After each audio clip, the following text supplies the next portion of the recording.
not be impeached. So yeah, those are some of the numbers on that. Do you think? Yeah, do you think kind of at the outset the Democrats kind of saw this more as a political battle, even though they weren't really as upfront in saying that, or was that more on the mindset on the Republican side?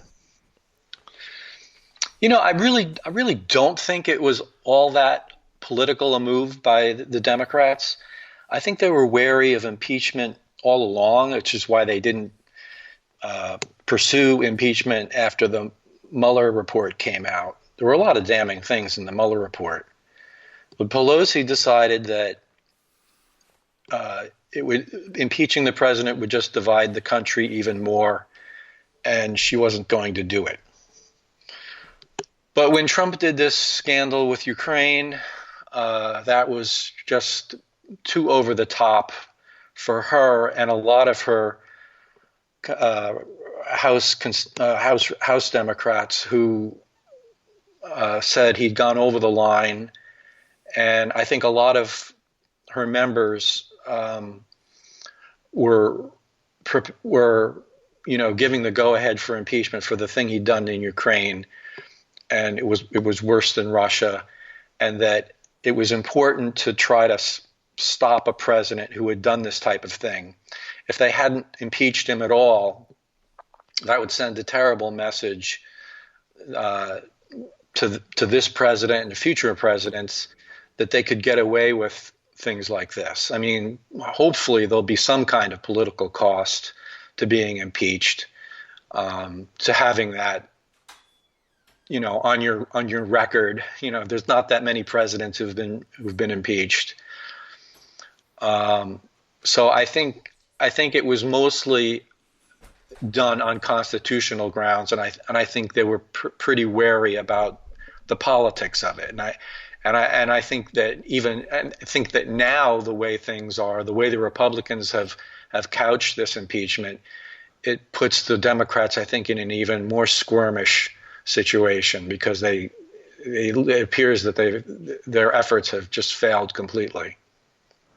Yeah, I really do get the sense that they have not come out on the good side of this battle, and I mean, I honestly hope I'm wrong. I think I really think it's either kind of a zero, like kind of a draw, or a negative for the Democrats. I think it really ends up hurting them politically or not mattering politically, because I think the thing that a lot of people underestimate is how much of a non-attention grabber this whole issue has been, because it's kind of on its face, it's kind of I think it comes off as, to a lot of Americans, as another Russian issue, like another a Russia 2.0 kind of issue.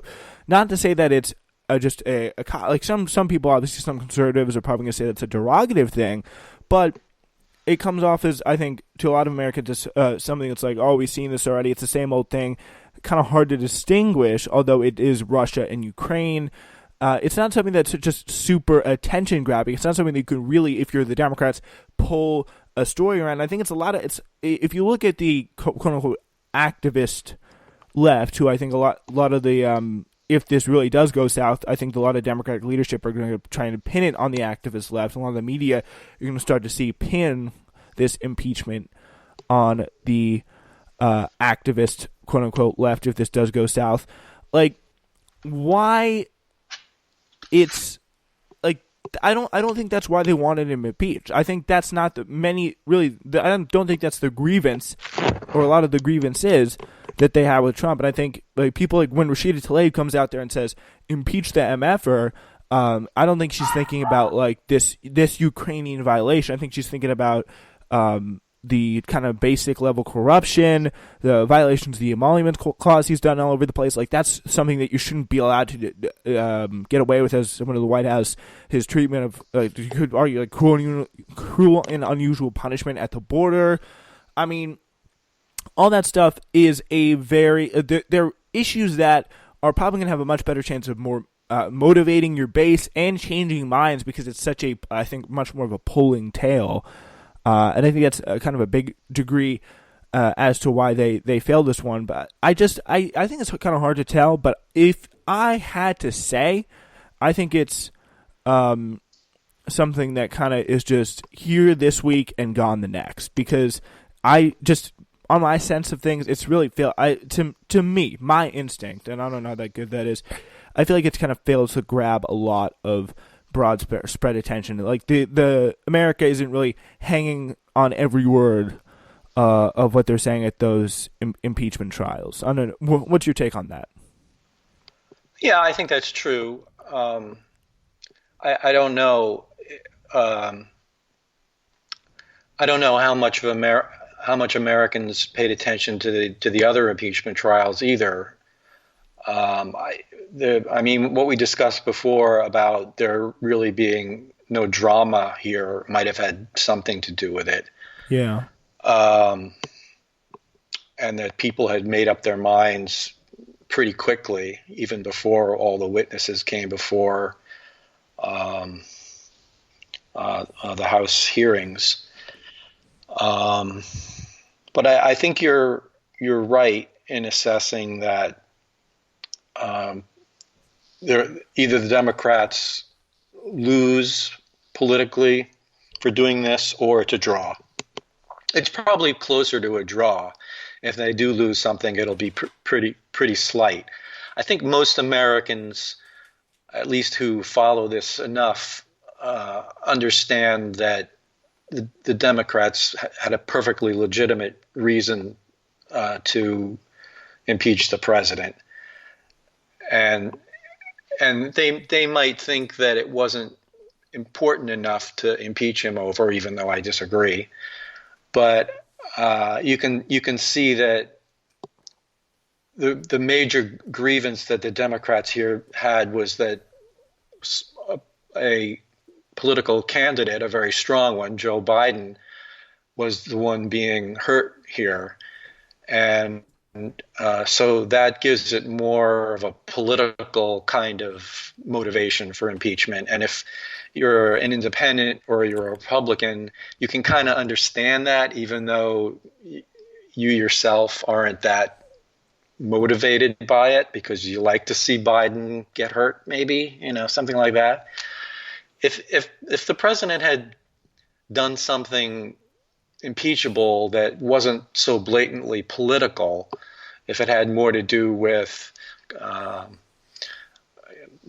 corruption that was non-political, for example, maybe more Americans would be on board with it. I'm not sure. Yeah, I think it's like if it was just something that was more like it really popped out of the screen, I think that could be a big deal. But still, it is going to go on either way, and I think these are a lot of things that are still important surrounding this situation. And one of them is the conduct of Senate Majority Leader Mitch McConnell on Friday. He faced calls to recuse himself from President Donald Trump's expected impeachment trial. Like that's going to ever happen, or like he cares about those calls. Less than 24 hours after the Kentucky Republican said, there's no chance the president's going to be removed from office. Karen Hobart Flynn, president of the progressive watchdog group Common Cause, said McConnell's remarks during the Fox News interview on Thursday night show that he is not suited to lead a Senate impeachment trial, saying no court in the country or no judge would allow any potential juror who made similar comments about coordinating with the defendant's attorneys, as well as pre-announcing one's decision to serve on a jury. Flynn said in a statement, Senator McConnell must therefore recuse himself in the expected Senate impeachment trial. So that's what he's saying. Val Demings of Florida echoing that sentiment, saying the Constitution requires that after articles of impeachment pass the House, the president must be given a fair trial in the Senate. Senator McConnell has promised to sabotage that trial, and he must recuse himself. I mean, let's face it, if you're kind of just looking at politics in and of its face right now, and you know anything about Mitch McConnell, you might be like, I mean, hey, he's Mitch McConnell. He's a guy who's going to defend Trump no matter what. Why should I get outraged about this? Why is this such a big deal? And what would you say to some of those people who would say that? It's like it's kind of normal. Like, wouldn't he do that? He's a Republican. Trump's a Republican. Well, first of all, I don't really even understand what they mean by recusing. I mean, if you're like a member of if you're like a prosecutor in the Justice Department and you have a conflict of interest, then, I understand recusal in that sense. But as a senator, I really don't understand I really don't understand what that means, first of all. Second of all, um, I think that what they're angry about is that McConnell seems to be, with that statement, seems to be in effect, effectively whipping votes in the Republican Senate. You know, he's already predicting the outcome, and that by saying that that puts pressure on Republican senators to vote a certain way. And so saying that is, you know, even before the Senate trial starts, right? And and that is a very unseemly thing to do. It's not against the law. It's not, I don't even know what recusable means in this situation.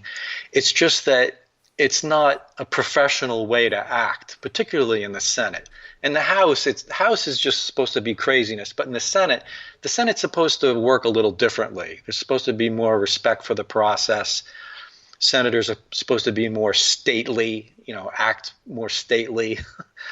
and and so McConnell's statement is it erodes the process. And what Graham is saying in the same way, he's saying similar things. It erodes the whole process, and it's wrong in that sense. They should just be quiet, which they were for a while, right? The senators weren't making any comments. That seems appropriate because they said, you know, we're going to be witnesses to this trial, and so I don't want to make any comments. And that's what Graham and McConnell should be saying even now. And during the trial, senators aren't supposed to, you know, say anything. They're not supposed to ask questions. They're just supposed to act as jurors and listen and take in the evidence and then vote.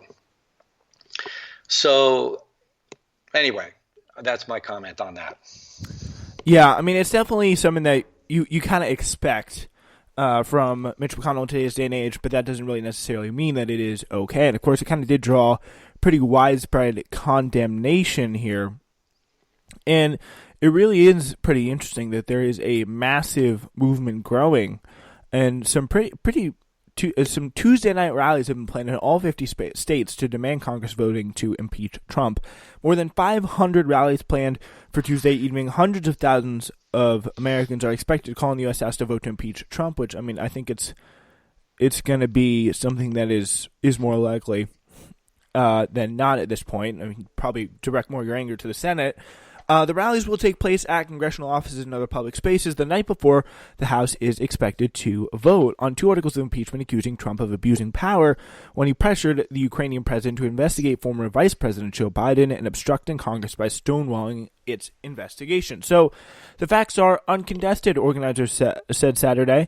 An extensive investigation turned up phone records, transcripts, and first-hand witness testimony that proved Trump demanded Ukraine interfere with the 2020 election on his behalf before he'd give them crucial military aid or a White House meeting. Americans from California to West Virginia are ready to hold their representatives accountable and declare that no one, not even the president, is above the law. So they're holding all these rallies. 527 events were planned for 5:30 p.m. local time on Tuesday, with people in every state in the nation planning a rally. Again, so it's kind of a good thing to know, that to just kind of get the sense that grassroots activism is still at least alive and well in a big part of the country. I think that's a lot, in big ways, organized through Move On and all that stuff. So, and some of that's just in their like various affiliates that they've been able to set up. And I mean, I don't know about like how much this is going to have over the outcome of things, but it is definitely inspiring to see people hitting the streets and actually sticking up for something that, I mean, hey, I mean, they got a really good point. And it's good to see them actually coming out and pushing for something. And anyone who's out there in the streets with a sign sticking up for what they're believing, and I mean, hey, they got a pretty good point. Like, it's hard to not be encouraged by that, even though it is depressing, the situation with impeachment as we look at it now. Yes, I think that's well said. I mean, it won't change the polls. We still know the country is divided, and that's what the senators, the Republican senators, are looking at. They're seeing that the president's base is not eroding, and if it were, then it might be a different story, but